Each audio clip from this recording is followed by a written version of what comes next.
નમસ્કાર દર્શક મિત્રો, સ્વતંત્ર સમાચારમાં આપનું હાર્દિક સ્વાગત છે। મિત્રો, અંજારમાં થોડાક દિવસ પહેલા જે અકસ્માત થયો હતો અને બાળકીનો ભોગ લેવાયો હતો, પછી ત્યારબાદ અત્યારે અંજારમાંથી ભારે વાહનો ઉપર પ્રતિબંધ લગાડવામાં આવ્યો છે। વરસામેડી પણ રસ્તો બંધ છે।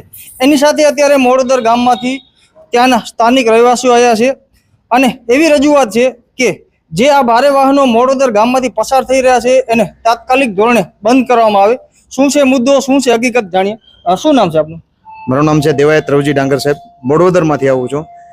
જે અંજારનો રોડ બંધ કર્યા બાદ અને એરપોર્ટ રોડ બંધ કર્યા બાદ મારા મોડોદરનો સિંગલ વન વે રોડ જે છે એ ઓપન કરવામાં આવ્યો, જે ભારે હેવી વ્હીકલ ટ્રક માટે અવેલેબલ નથી અને ત્યાંની ટ્રાફિક દ્વારા મારા ગામના 70% લોકો ગાંધીધામ સાઈડ જે રોજગાર માટે જાય છે, સ્કૂલો માટે જે નીકળે છે, ત્યાંથી સ્કૂલના વાહનોને તકલીફ થાય છે, એક્સિડન્ટલ જેવા ડેથ જેવા પણ કેસો બને છે।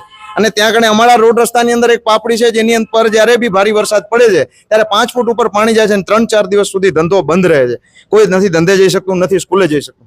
આવા મોટા સિટીની અંદર અને મોટા એરપોર્ટ રોડની ઉપર રોડ બંધ કરવામાં આવે તો એક મોડોદર નાના એવા ગામને શું કામ આનો ભોગ બનાવવામાં આવે કે આ રોડને શું કામ ડાયવર્ટ કરવામાં આવે? ત્યાંથી 50-50, 40-40 ટન જેટલા સોલ્ટ ભરેલા ઇમ્પોર્ટ એક્સપોર્ટના બધા હેવી વ્હીકલ્સ અત્યારે ડાયવર્ટ મોડોદર રોડ ઉપર કરવામાં આવ્યા છે। તેના માટે અમે અને એસપી સાહેબને પણ રજૂઆત કરવા ગયેલા હતા, જે કંઈક કારણોસર બહાર હતા, એમના મેં માણસને આપેલું છે અને પ્રાંત અધિકારીને પણ અત્યારે અમે આ રજૂઆત કરવા આવેલા છે અને રજૂઆત કરી છે। તો અમારું આ જે પ્રોબ્લેમ છે, અમારી જે આ કંઈ પણ સમસ્યા છે એનું નિવારણ પ્રાંત અધિકારી, એસપી સાહેબ અને ડીસી સાહેબને પણ અમે રજૂઆત કરવાના છીએ, તો એ ખાસ સાંભળે અને અમને આનું સોલ્યુશન કરી આપે। શું જવાબ દીધો સાહેબ? સાહેબ અત્યારે ખાસ હાજર નતા, એટલે એમના અધર્સ ઓફિસર્સને અમે અમારી રજૂઆત સોંપીને આવ્યા છીએ। ત્યારબાદ અમે 100% સાહેબની મુલાકાત લેશું કે આની અંદર અમને કંઈક ને કંઈક રસ્તો આપશે। એસપી ઓફિસ મળ્યા? એસપી ઓફિસ સાહેબ પણ નતા, કંઈક પણ કારણોસર બહાર નીકળી ગયા હતા। તો શું લાગી રહ્યું છે હાલની સ્થિતિ? હાલની સ્થિતિ તો સાહેબ અત્યારે જે પ્રમાણે અમે ખાલી આવેદન આપી શકીએ છીએ, બાકી અમને ત્યાંથી કોઈ જવાબ રિટર્ન મળ્યો નથી, કારણ કે સાહેબ નથી મળ્યા તો અમને કોઈ જવાબ ના આપી શકે। પણ અમને એવી આશા છે કે અમારા પ્રશ્નનું હલ 100% લાવશે। કેટલા વાહન નીકળે છે રોજના ત્યાંથી સાહેબ ડેલીની 200 થી 250 ટ્રકો અમારા રોડ ઉપરથી નીકળે છે અને લગભગ 70% માંથી 60% પબ્લિક તો એવી છે કે જે 2 વ્હીલર ઉપર ટ્રાવેલિંગ કરે છે, તો એમને ઘણી બધી તકલીફો સિંગલ વન વે માં પડે છે। શું કહો છો? 1000 થી 1500 ટ્રક અવર જવર છે એ રસ્તામાં મોડોદરના। બસ વિશેષમાં એવું મારે જાણવું છે કે અહીંયાના જે રોડ રસ્તા બંધ કર્યા તો હવે ટ્રાન્સપોર્ટ વાળા કને કોઈ ઓપ્શન રહ્યો નથી, એટલે ઉમાંથી મોડોથી નીકળી રહ્યા છે।